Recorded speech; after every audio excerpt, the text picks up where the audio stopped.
manau, kad būtų faina gal malūną įprasminti. Tai pirmosios dirbtuvės vyko Žagarės gimnazijoje, kur jaunimas susipažino su slemo subkultūra. Antrosios dirbtuvės buvo skirtos istorijų pasakojimui. Čia už mūsų yra pieninė, tai būtent ten jos ir vyko.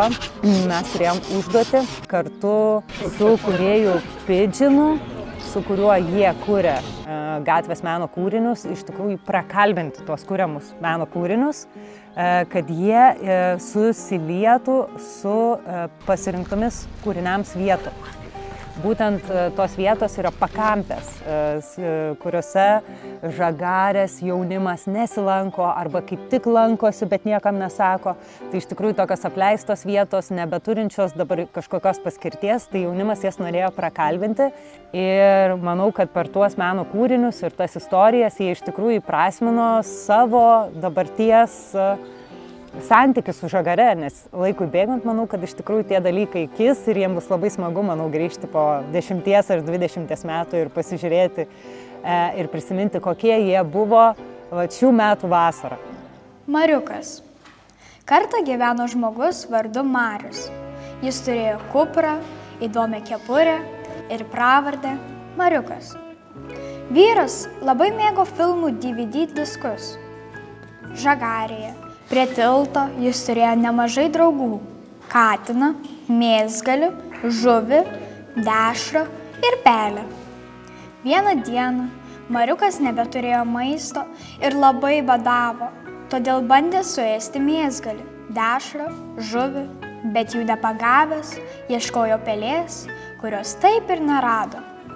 Paskutinė jo idėja buvo nueiti iki durų prie upės, nes šalia jų buvo suoliukai. Gal ant jų paverks Mariukas? Bet ant durų taip žvilgėjo diskai, Mariukas negalėjo iškentėti neparagavęs, todėl pradėjo juos plėšti ir valgyti. Deja, tai nepadėjo Mariukui pasisotinti ir jis taip ir paliko ant gatvės su durimis be diskų.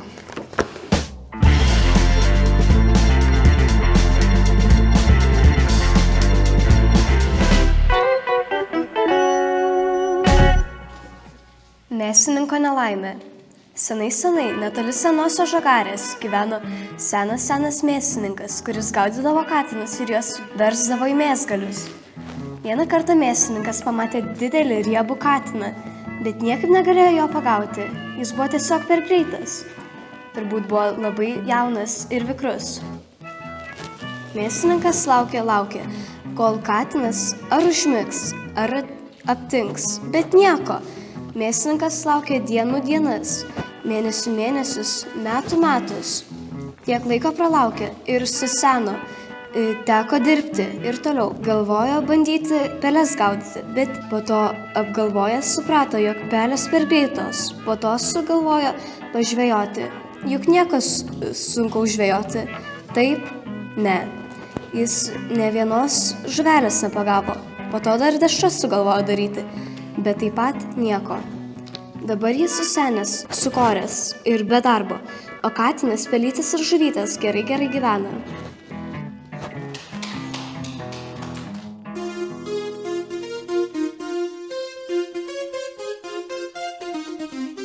Pakampės buvo geras sprintas, nes per trumpą laiką reikia sukurti visai nemažai kūrinių su žmonėm, kurie net nelabai nuo pirmadienio net nelabai žinojo iš vis, kas aš esu, ką aš darau ir ką mes šiaip darysim per šitą laiką ir kur mes šiek kviečiam tos žmonės. Tai toks buvo visai iššūkis, kaip padaryti, kad ir kūriniai gautųsi, bet ir linksma būtų ir kad jaunimėlis neišsibėgiotų. Kaip sakyti, iššūkis, bet jisai buvo labai maloniai gliaudomas ir įveikiamas. Tai good. Kaip čia gražiai gaunasi ir netgi netrodo, kad mes čia kažką jau nelegalaus, čia gatvės menas čia nelegalus, žinai, tai visiškai kaip čia atvirkščiai negu stereotipai sako.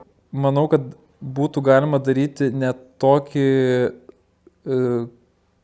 trumpa ir čia, žinai, pilna reikalų, čia kiekvieną dieną tu tipo, turi ir sukurti, ir sugalvoti, ir vaikus užimti, ir vakarė dar kažkokius, kaip čia, namų darbus tokius pasiruošti kitai dienai, tai galima būtų galvoti apie tiesiog ilgesnį laiko tarpą, nes manau, kad ir kokybiškesni kūriniai gautųsi, netokie, žinai, reikia padaryti, nes rytoj nebėra jau laiko, tai toksai galbūt. Ir tada daugiau, žinai, gali lošti ant visokių teamworko ir bondinimosi, žinai, kad tie vaikai kartu vien su kitu praleis daugiau laiko, tu su jais tada praleisi daugiau laiko ir tada ir kūriniai gaunasi šiek tiek, brandesni tokie. Realiai aš tik vieną paėmiau tokį mažą lašelį toj visoje jūrai ir stengiuosi, kad bent jau tas pasijaustų, žinai, ir būtų faina, malonu, smagu daryti, žinai.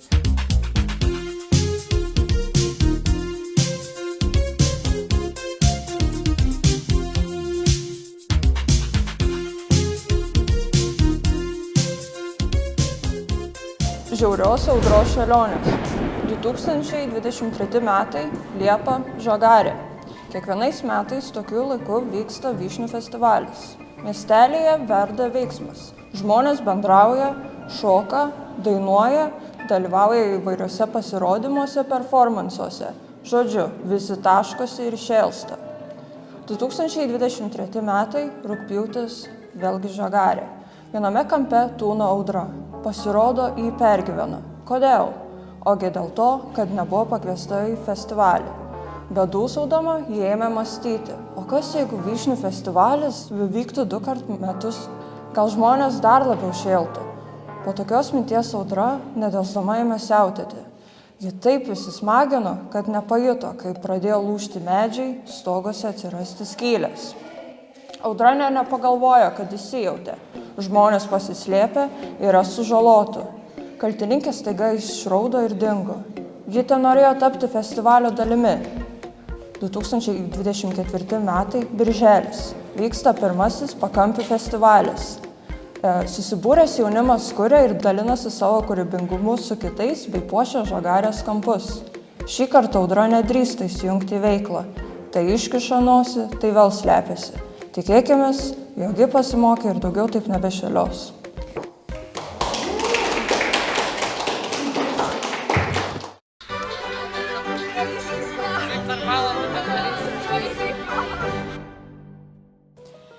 Žagarės vyšniuėdžio istorija. Gyveno senai žmogus vardu Žagaris. Žagaris buvo Žagarės įkūrėjo pro vaikaitis. Įkūrėjo garbei jam davė tokį vardą jo tėvas. Žagaris buvo didelis miestas.